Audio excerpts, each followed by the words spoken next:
Eu não sei nada de programação na prática, mas quando eu olho para um programador, eu penso, esse cara no universo dele, ele é Deus. Mas é. Fora do Ele tá criando também. as coisas. Ele tá criando, sabe aquele negócio? No início era o verbo? É exatamente isso. O cara, ele começa a criar, ele cria um mundo de programação. Eu queria que vocês falassem um pouco sobre isso, né? Voltando para aquela explicação do hardware, do software, a máquina, ela não entende quando a gente fala para ela... Oi, tipo, ela não entende nada que a gente fala. Ela entende 0 e 1, que é o que a gente chama de linguagem binária. E aí, com o tempo... Muito também por culpa do Vale do Silício, foi se construindo formas de falar com o computador de maneira que seja mais fácil para os humanos, porque 0 e 1, 0 e 1, 0 e 1, tipo, é bem complicado, né, de você ficar traduzindo isso. Então, disso foi criada uma linguagem chamada Assembly, que é considerada uma linguagem de baixo nível, que a gente chama, que são linguagens mais próximas da linguagem de máquina, mais próxima do binário.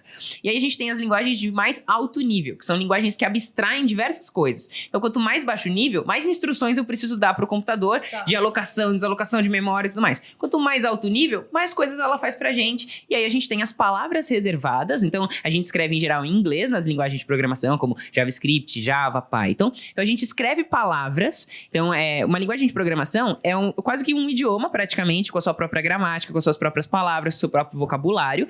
E que através de uma estrutura... que a gente chama de algoritmos, então uma sequência lógica de comandos para o computador, ele vai fazer aquilo que a gente está pedindo. Então o programador e a programadora é quem, através das linguagens de programação, diz para o computador aquilo que ele precisa fazer e constrói os tais softwares. Então tudo aquilo que a gente usa, seja um aplicativo de celular, seja o YouTube que as pessoas estão assistindo, tem algoritmos e tiveram programadores para construir isso. Não é apenas programadores, tem diversas outras áreas envolvidas nisso, né? A gente tem infraestrutura, segurança da informação para não ser atacado, né? A gente tem o design de experiência, que pensa na melhor experiência para o usuário. Tem o designer de interface, que define como vai ser, se vai ser vermelho, se vai ser azul, se vai ser do lado, se vai ser em cima, se vai ser embaixo. Mas os programadores são aqueles que dão vida para aquilo que foi definido pelos outros papéis. E o que vem acontecendo no mundo também, acho que a Thay contou bem um pouco da história das linguagens e tudo mais. Mas fato é que a gente está indo cada vez mais para o alto nível, Malu. Tem iniciativas, a gente até falou disso no outro podcast que a gente fez, tem iniciativas que a gente chama de low code, ou às vezes, low code é pouco código, né? A Malu já ou tinha o site dela no último episódio, né? Quem usa o Wix aí, por exemplo, está dentro de uma plataforma, ou quem usa o WordPress, está dentro de uma plataforma que, no fim, existem programadores que escreveram um sistema no qual as pessoas podem mexer caixinhas, montar sites, mas por trás daqueles movimentos de caixinha, tem novos códigos sendo gerados para que o software converse com o hardware, no fim, né? Ali. E é isso, o algoritmo ele nada mais é do que uma série de condições. Então, um formulário de login, coloca o usuário, coloca a senha. Se, daí, na hora que isso vai para o software vai conversar com a máquina e fazer essas interações, ele tem um banco de dados que ele valida se aquela senha está correta, se não está. Então, se a senha estiver correta, faça tal coisa. Se a senha estiver errada ou se não estiver correta, faça outra coisa. Então, é uma série de comandos, condições, né? Se, não, se, né? Que esse ponto que a gente está falando, isso é uma concepção de um algoritmo. E tem N linguagens, né, computacionais que existem no mercado, ele mesmo, existem muitas. Algumas para solucionar os mesmos problemas. Então é um pouco uma questão de gosto também da pessoa. E vai se criando novas linguagens, como, por exemplo, se criam novos idiomas? Sim. As linguagens elas foram criadas com propósitos específicos. Hoje a gente pode dizer que, assim, as principais linguagens de mercado solucionam os mesmos problemas, porque elas vão ficando cada vez mais poderosas. Então, por exemplo, o JavaScript, assim, praticamente todos os sites, né?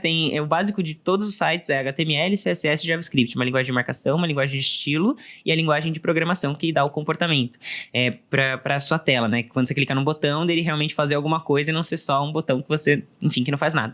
Então, essas tecnologias, elas foram criadas, essas linguagens foram criadas com propósitos específicos. O JavaScript foi criado em 10 dias.